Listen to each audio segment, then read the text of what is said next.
जब भी कोई बच्ची अपनी माँ से पीरियड्स या मेंसेस के बारे में बात करती है तो माँ घबरा जाती है। उसको समझ ही नहीं आती कि मैं किन अल्फाज में बच्ची को बताऊं। कुछ माएं तो उल्टे सीधे जुमले बोल के बच्ची को बहला देती हैं, कुछ माएं गलत बता देती हैं, यहाँ तक कि कुछ माएं कह के बच्ची को चुप करवा देती हैं, जो कि बिल्कुल गलत है। आज के दौर में ये बहुत जरूरी हो गया है कि हर माँ को चाहिए कि वो अपनी बच्ची को पीरियड्स यानी मेंसेस की आगाही घर से ही दे।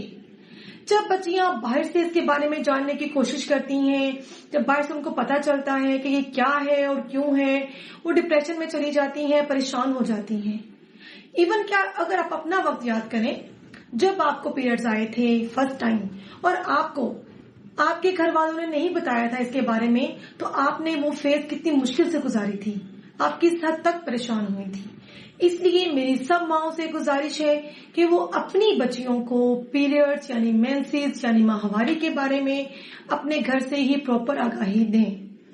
अब बात ये अहम है कि माहवारी आने की नॉर्मल एज क्या है, यानी फर्स्ट टाइम जब माहवारी आती है मीनार्की वो किस एज में आती है और वो कौन सी उम्र है जब माँ को चाहिए कि वो अपनी बच्ची को मेंसेस के बारे में आगाही दे।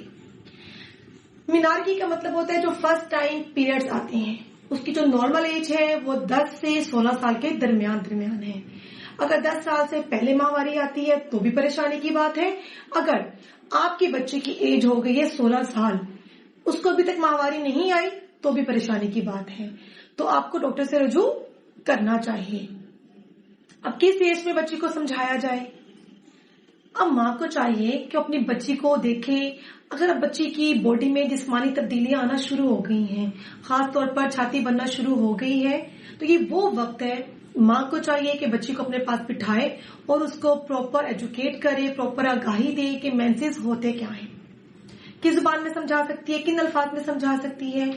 माँ को चाहिए कि बच्ची को प्यार मोहब्बत से अपने पास बिठाए और कॉन्फिडेंस के साथ समझाए कि बेटा अल्लाह ने मर्द और औरत के जिस्म को मुख्तलिफ बनाया है। औरत की बॉडी में एक ऑर्गन होता है, एक हिस्सा होता है जिसको बच्चादानी कहते हैं। बच्चादानी के बाहर अंडादानियां होती हैं। हर माँ अंडेदानी में अंडा बनता है और हार्मोन्स खारिज होते हैं जिसको हम कहते हैं एस्ट्रोजन प्रोजेस्टेरोन। ये हार्मोन क्या करते हैं, बच्चादानी की अंदर वाली तह पे जाकर असर करते हैं और उसको मोटा कर देते हैं, ठीक कर देते हैं। वही तह हर माँ झड़ के बाहर निकलती है ब्लीडिंग की फॉर्म में, जिसको हम कहते हैं मेंसेस या पीरियड्स। ये बिल्कुल नॉर्मल फिनोमिना है। हर फीमेल, हर औरत, हर लड़की को इससे गुजरना पड़ता है। अब अपनी बच्ची को एग्जाम्पल देने के लिए अपना नाम इस्तेमाल कर सकती हैं। अगर उस बच्ची की कोई बड़ी बहन है, उसका नाम लेके समझाएं कि बेटा मैं भी और आपकी बड़ी बहन भी हर माँ इस फेज से गुजरते हैं। जब बच्ची को आप अपनी एग्जाम्पल देंगी या उसकी बड़ी बहन की एग्जाम्पल देंगी तो बच्ची खुद को कॉन्फिडेंट फील करेगी और इस चीज को साइकोलॉजिकली एक्सेप्ट कर लेगी। आपने उसको समझाना है बेटा ये परेशानी की बात नहीं है, ये एक नॉर्मल फिनोमिना है, बल्कि ये एक अच्छी बात है, ये बिल्कुल नॉर्मल है, इसमें परेशानी और घबराने वाली कोई बात नहीं है। जब आपने अपनी बच्ची को इसके बारे में डिटेल से बताया होगा तो यकीन जानिए जब उसको फर्स्ट टाइम मेंसेस आएंगे तो वो उस फेज से स्मूथली गुजर जाएगी, अपने आप को बहुत रिलैक्स और केयर्ड फील करेगी। इस टाइम ये बात भी अहम है कि आप बच्ची को प्रॉपर उसकी हाइजीन यानी सफाई सुथराई के बारे में भी बताएं, हेयर रिमूवल के बारे में बताएं, बच्ची को गाइड करें कि जब आपको पीरियड्स आए तो आपने क्या क्या चीज इस्तेमाल करनी है। उसके लिए आप बच्चों को अंडर गारमेंट्स है, सैनिटरी पैड्स हैं, वो प्रोवाइड करें। बच्चों को समझाएं कि सैनिटरी पैड्स का इस्तेमाल कैसे करना है, दिन में इसको फ्रिक्वेंटली कैसे तब्दील करना है, कैसे अपनी हाइजीन यानी सफाई सुथराई का ध्यान रखना है। जब आपने अपनी बच्ची को प्रॉपर आगाही दी होगी और अंडर गारमेंट्स और सैनिटरी पैड्स प्रोवाइड किए होंगे तो जब भी बच्ची को फर्स्ट टाइम पीरियड्स आएंगे तो बिल्कुल नहीं घबराएगी।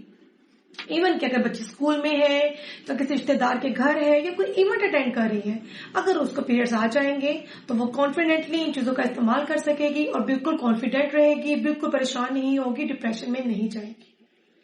तो मैं हर माँ से रिक्वेस्ट कर रही हूँ कि काइंडली अपनी बच्चियों पे नजर रखें। जैसे ही आप लोग देखें उसकी बॉडी में जिस्मानी तब्दीलियां आ रही हैं तो आप उसको इसकी प्रॉपर आगाही दें कि पीरियड्स होता क्या है और क्यों होता है। यहाँ पे एक और बात बताना है मैं, अगर किसी बच्ची को फर्स्ट टाइम पीरियड्स आते हैं, उसके आगे 7-8 माह पीरियड्स नहीं आते, तो ये घबराने की बात नहीं है। या फिर अगर बच्ची को पीरियड्स आए, आप देखो कि अगले 2-3 माह में उसको महीने में कई दफा ब्लीडिंग हो रही है, तो भी आपने परेशान नहीं होना, क्योंकि ब्लीडिंग का ताल्लुक सिर्फ ब्लीडिंग आने से नहीं है। माहवारी का ताल्लुक, इसका ताल्लुक दिमाग, अंडेदानी और बच्चेदानियों से पूरा एक साइकिल होता है हमारा। ये छोटी बच्चियों में ये साइकिल मैच्योर नहीं होता, फिजियोलॉजिकली इमेच्योर होता है, जिसकी वजह से ऐसा हो जाता है। कि बिल्कुल नॉर्मल बात है कि एक दफा मेंसेस आने के बाद अगले 7-8 माह नहीं आए, फिर रेगुलर आ रहे हैं, या महीने में बार बार ब्लीडिंग हो रही है, तो भी परेशानी की बात नहीं है। माँ को चाहिए कि बच्चों को डॉक्टर के पास ले जाए, ताकि वो उसका प्रॉपर चेकअप कर ले और आपको काउंसल कर सके। उम्मीद है आज की वीडियो में हर माँ को ये बात समझ आ गई होगी कि उसने अपनी बच्ची को कैसे आगाह करना है, कैसे एजुकेट करना है, ताकि जब वो इस मरहले से यानी मीनारकी से गुजरे तो कॉन्फिडेंट रहे। Thank you.